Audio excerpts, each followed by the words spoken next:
Bonjour les amis.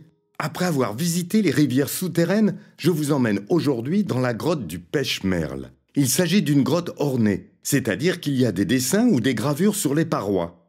Nous allons nous intéresser au son de la grotte. Elle n'a presque pas évolué depuis que les hommes préhistoriques l'ont peinte. Cela signifie qu'ils entendaient la réverbération de la grotte presque comme nous pendant qu'ils peignaient. C'est incroyable! Mais avant de commencer, voyons un peu comment fonctionne la réverbération. Ah, il y a justement un poste de radio posé là. Je m'y glisse et hop!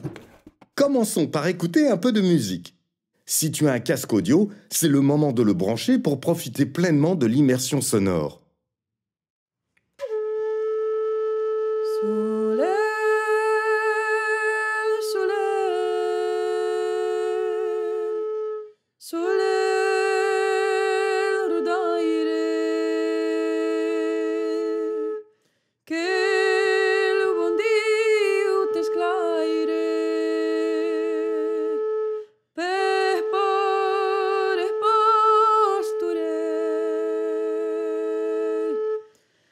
Nous venons d'entendre Guillaume Boucher à la flûte et Lola Calvet au chant.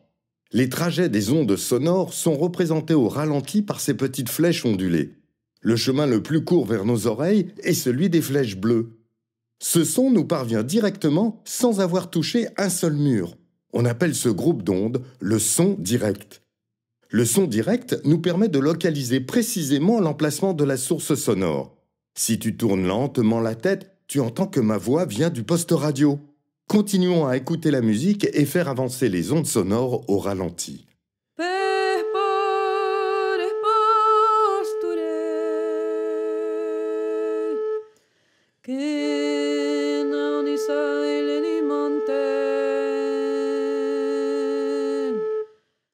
Ah, voici un autre groupe d'ondes qui nous parvient. Ces ondes ont rebondi sur les murs proches de nous. Le son est un peu modifié par la forme et les matériaux du mur. Même si ces ondes nous parviennent moins de 80 millisecondes après le son direct, notre cerveau les distingue bien. On appelle ce groupe d'ondes les premières réflexions. Les premières réflexions nous informent sur la distance et les matériaux qui constituent les murs les plus proches. Ce sont elles qui donnent parfois la sensation d'être enveloppées par le son. Les premières réflexions nous aident aussi à préciser l'emplacement de la source sonore. Continuons à écouter la musique tout en observant le trajet des ondes au ralenti. Le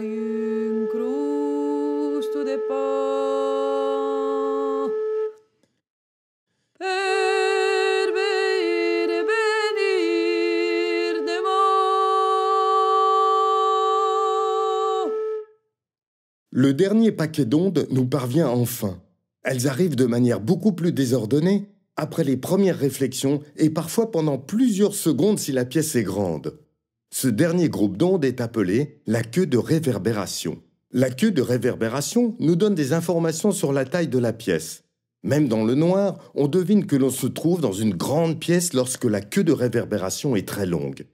Le temps qui sépare le son direct de la fin de la queue de réverbération est appelé temps de réverbération. Même dans le noir, on devine que l'on se trouve dans une grande pièce lorsque la queue de réverbération est très longue. En plus du rôle d'information que joue la réverbération, il y a un aspect esthétique important. On dit parfois d'un espace qu'il a une belle acoustique ou au contraire que le son n'y est pas agréable. Les caractéristiques des premières réflexions et de la queue de réverbération sont déterminantes pour notre appréciation de l'acoustique d'un lieu.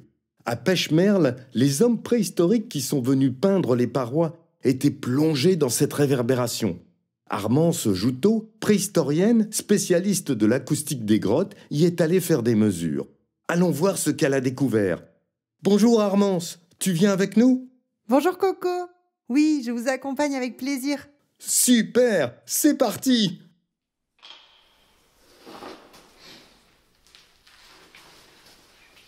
Nous sommes dans la grotte du Pêche-Merle.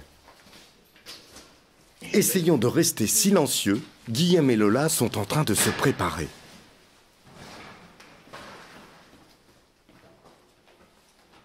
En se tournant dans différentes directions, on perçoit l'emplacement où sont installés les musiciens.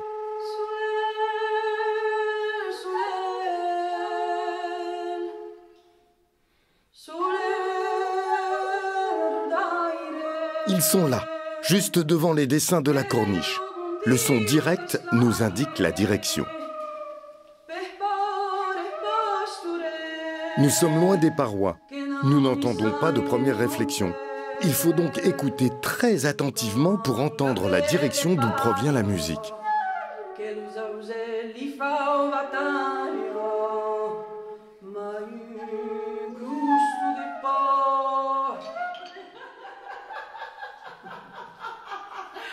Et le stress, quoi. Ça va? On peut ralentir un peu, non? Ça, si tu veux.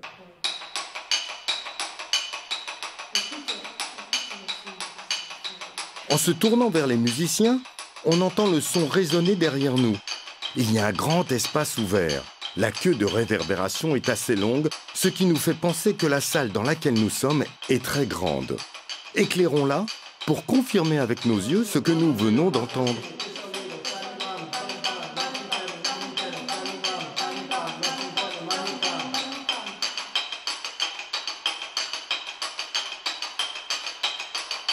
Armance, pourrais-tu mesurer le temps de réverbération? Bien sûr, Coco. Mes mesures indiquent un temps de réverbération de 2 secondes. C'est ce que l'on retrouve dans les salles de concert de nos jours. Cela signifie que la réverbération dure pendant 2 secondes. Tout à fait. C'est moins long que dans une cathédrale où le temps de réverbération peut atteindre 10 secondes et c'est un peu plus long que dans un théâtre. Bref, c'est idéal pour la musique. Merci Armance. Pourtant, le son semble un peu brouillé avec toute cette réverbération. Et en étant loin des parois, il n'est pas très facile de localiser précisément la source sonore.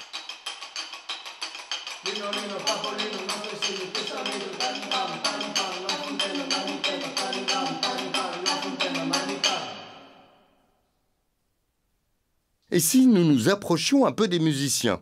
Allons à cet endroit, sur la corniche.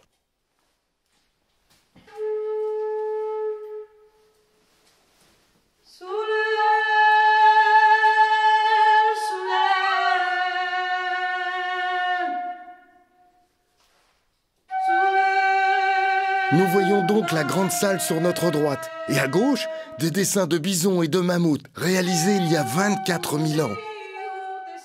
On entend bien la différence. Les deux instruments se distinguent mieux.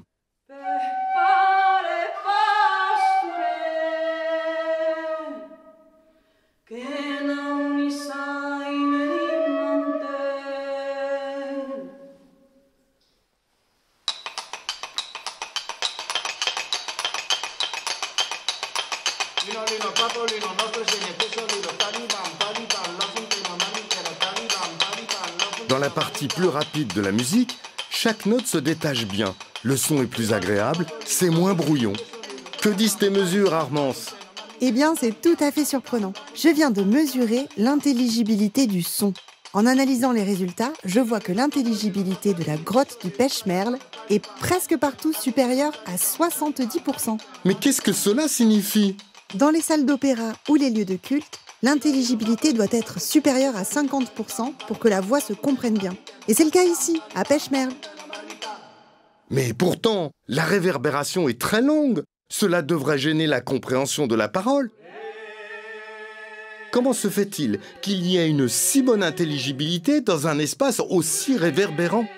Je suis surprise moi aussi. Mais si on y réfléchit bien, c'est assez logique. Dans Pechmerle, la queue de réverbération a un volume très faible, alors que les premières réflexions sont assez fortes. Ah ah ah! Je comprends! Le volume élevé des premières réflexions améliore l'attaque du son, ce qui les rend plus intelligibles, même avec une réverbération assez longue. Exactement! C'est une caractéristique qui rend le son de cette cavité si unique. Oh, merci pour ces explications, Armance. Cela me donne envie d'aller écouter l'acoustique de Pechmerle à différents endroits. Hop, allons-y!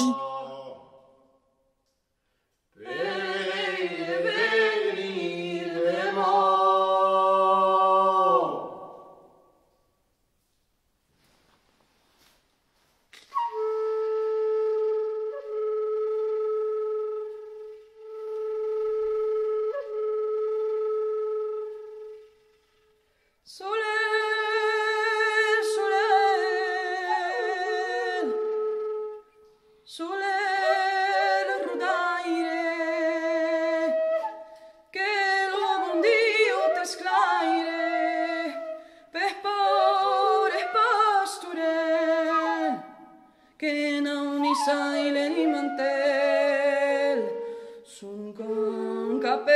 de palio, que los auselli fa o battaglio. Nous sommes maintenant en haut de la corniche.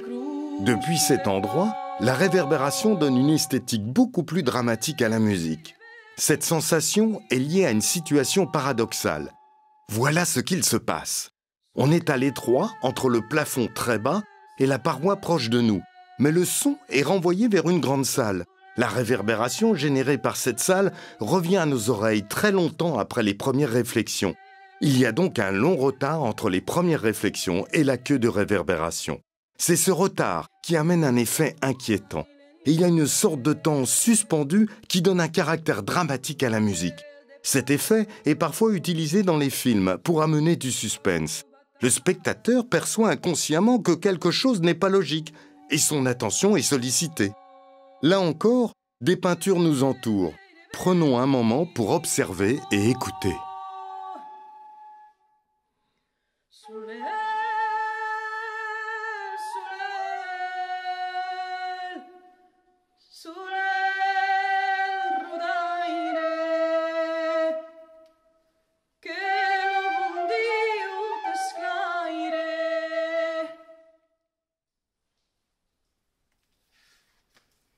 Ah, nous voici maintenant en bas de la salle des peintures.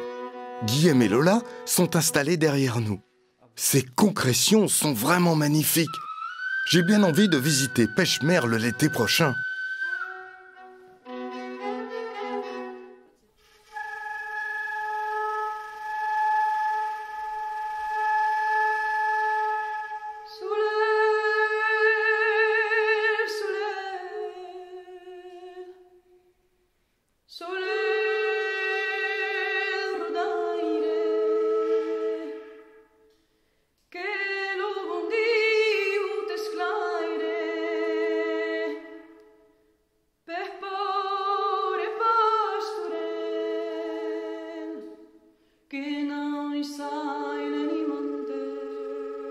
Le son est ici très harmonieux. Les volumes des instruments s'équilibrent naturellement. L'esthétique qui s'en dégage correspond à une sensation apaisée. Cette réverbération, beaucoup plus reposante, est liée aux caractéristiques sonores de cet emplacement.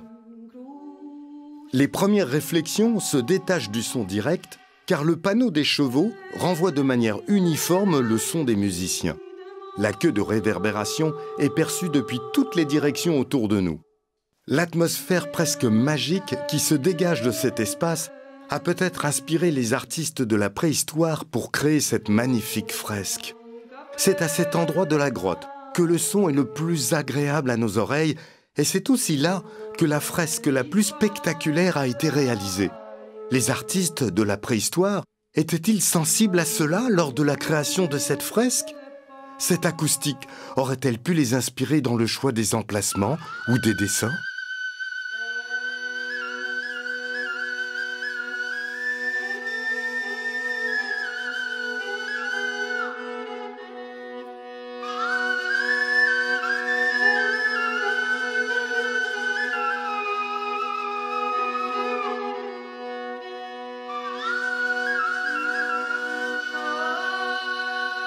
Merci Guillaume, merci Lola. On a passé un super moment avec vous dans Pêche-Merle. Et Armance, grâce à toi, j'ai découvert l'acoustique remarquable de cette cavité. On y entend une réverbération assez longue tout en gardant une bonne compréhension des sons.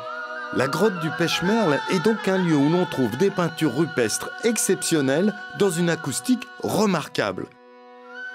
Les hommes préhistoriques utilisaient des moyens d'éclairage peu puissants. Ils ne voyaient sans doute pas bien l'ensemble de la salle. Peut-être utilisaient-ils le sens de l'ouïe pour se déplacer et choisir les endroits les plus adaptés pour réaliser des peintures. Et si l'esthétique du son avait joué un rôle dans le choix des parois et des dessins ? L'emplacement de la fresque des chevaux aurait-elle pu être choisi là où l'acoustique semble la plus agréable ? Et les bisons, que je trouve plus effrayants, aurait-il été dessiné dans des endroits où la réverbération amène du suspense et de l'inquiétude ? Alors, j'adorerais retourner 24 000 ans en arrière pour poser la question aux artistes qui ont réalisé les dessins qui nous entourent. Peut-être que des préhistoriens auront un jour la réponse. Mais d'ici là, je retourne à mes explorations avant de te retrouver dans de nouvelles découvertes sur le Géoparc mondial UNESCO, parc naturel régional des Causses du Quercy.